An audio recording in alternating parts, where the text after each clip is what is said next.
Kanalıma ve mutfağıma hoş geldiniz. Sizlere börek gibi kat kat kabaran, içi yumuşacık mayalı poğaça tarifi hazırladım.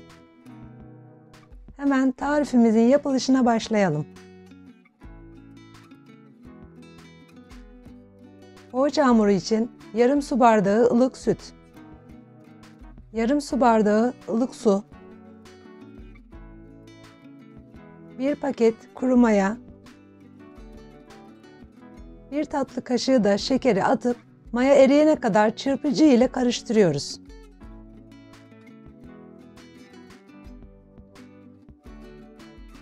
Maya eriyince yarım su bardağı sıvı yağ, 1,5 tatlı kaşığı tuz ve 2 yumurta ekliyorum. Bir yumurtanın sarısını poğaçaların üzerine sürmek için ayırmıştım. Malzemeler birbirine karışana kadar iyice karıştırıyoruz.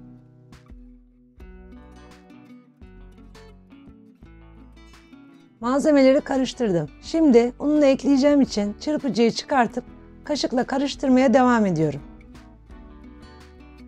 Hamurumuz hafif ele yapışan bir hamur olacak. Hamurum katılaşmaya başladı. Kaşığımı çıkartıp elimle yoğurmaya devam ediyorum.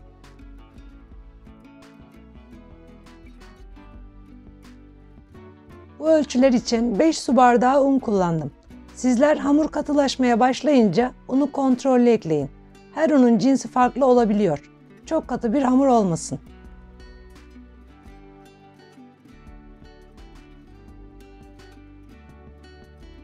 Hamura unun hepsini kattıktan sonra 5 dakika daha yoğuralım ve üzerini kapatıp mayalanmaya bırakalım.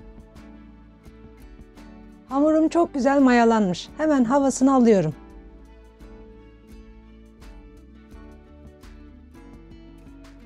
Hamuru 4 eşit parçaya bölüp her parçayı beze yapıyorum.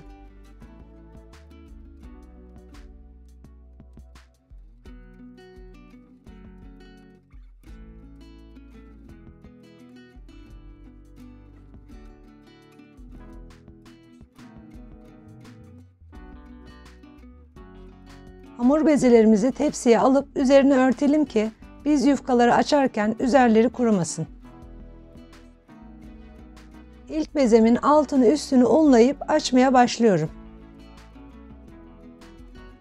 Mayalı hamuru açmak çok kolay oluyor. Hiç açamam diyenler ilk denemelerini mayalı hamur ile yaparlarsa daha rahat açacaklar. Açabildiğiniz kadar büyük bir yufka açmaya çalışın. Yufka ne kadar ince olursa o kadar tel tel ayrılacaktır.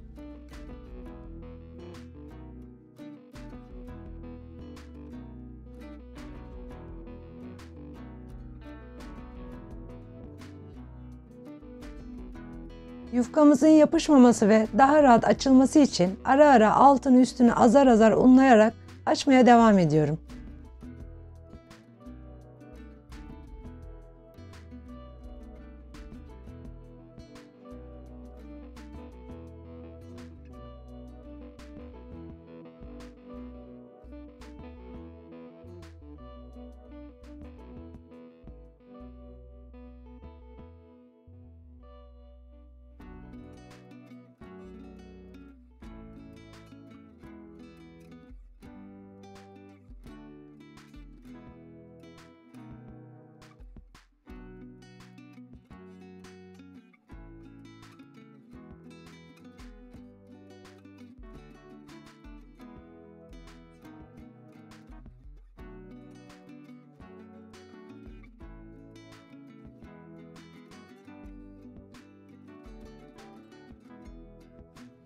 Yufkamız büyürken arada kenarlarına da bastıralım ki ortası ve kenarları eşit incelikte açılsın.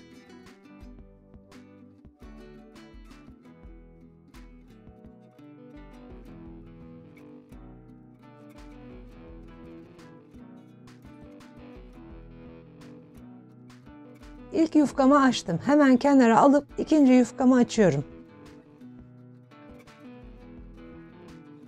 Bu arada 150 gram tereyağını yufkaları açmaya başlamadan önce eritmiştim. Yufkalarımı açarken ilk sıcaklığı çıkmış olacak. İkinci yufkamı da ilk yufkamın boyutunda açıyorum.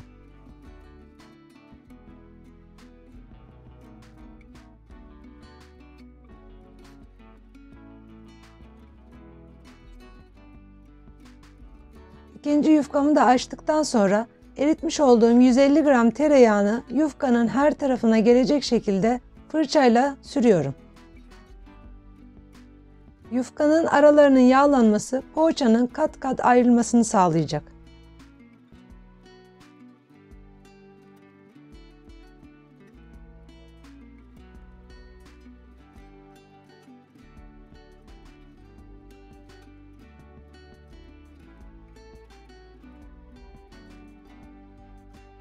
İkinci yufkamı da ilk yufkamın üzerine serip kenarlarını çekiştirerek düzeltiyorum.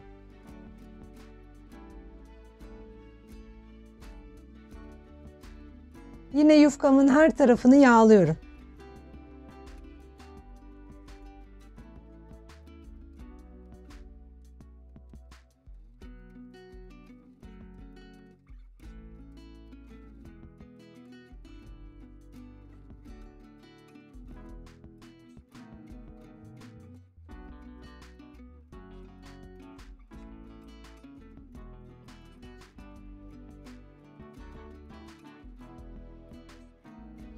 Yağladığım yufkaları kenardan başlayarak çekiştirerek sarıyorum.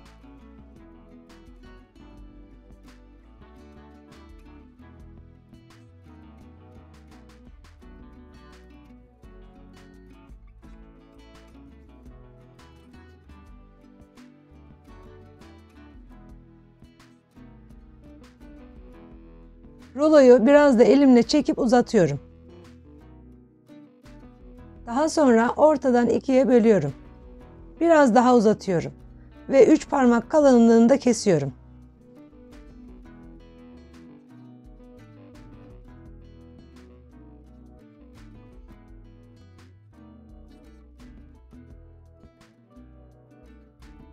Kestiğim parçaları hafif un serptiğim bir tepsiye alıyorum ve üzerini örtüp buzdolabına kaldırıyorum.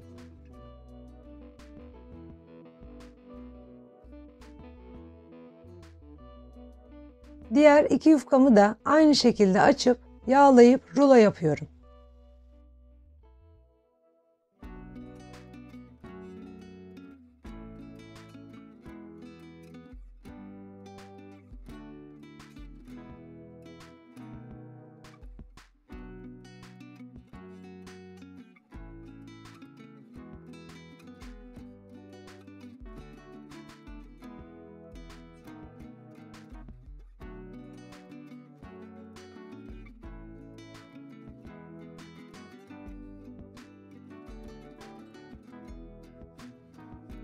Yine küçük parçalar halinde kesiyorum.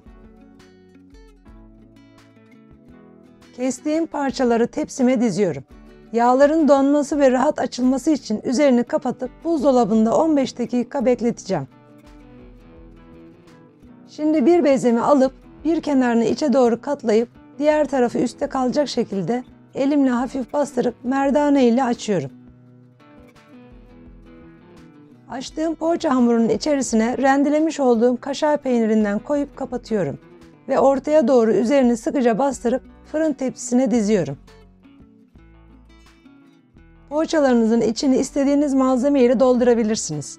İster patatesli, ister peynirli, isterseniz mercimekli.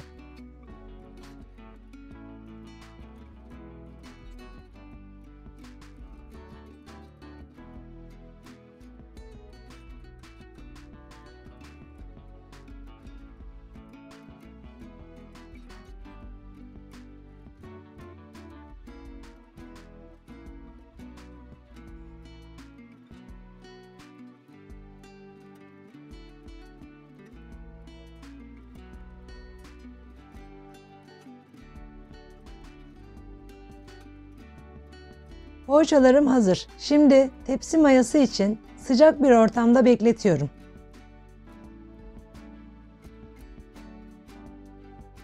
Poğaçalarım çok güzel kabarmışlar. Hemen üzerlerine önceden ayırmış olduğum yumurta sarısını poğaçalarımı söndürmeden dikkatlice sürüyorum. Poğaçaların altta kalan kısımlarına da biraz sürelim. Şimdi poğaçaları 180 derece fırın ısısında altı üst ayarda altı üstü kızarana kadar pişirelim. Ve final. Poğaçalarımız fırından çıktılar. Nar gibi kızardılar, mis gibi koktular. Hemen poğaçalarımın formunu da göstermek istiyorum. Börek gibi kat kat kabardılar. İçi de yumuşacık, çok da lezzetli oldular. İddia ediyorum bu poğaça diğer poğaçalar arasında bir numaraya yerleşir. Poğaça ile böreğin aynı tarifte buluşması. Kat kat kabaran, içi yumuşacık pastane poğaçasını deneyenlere şimdiden afiyet olsun. Bir sonraki tarifte görüşmek üzere. Hoşça kalın.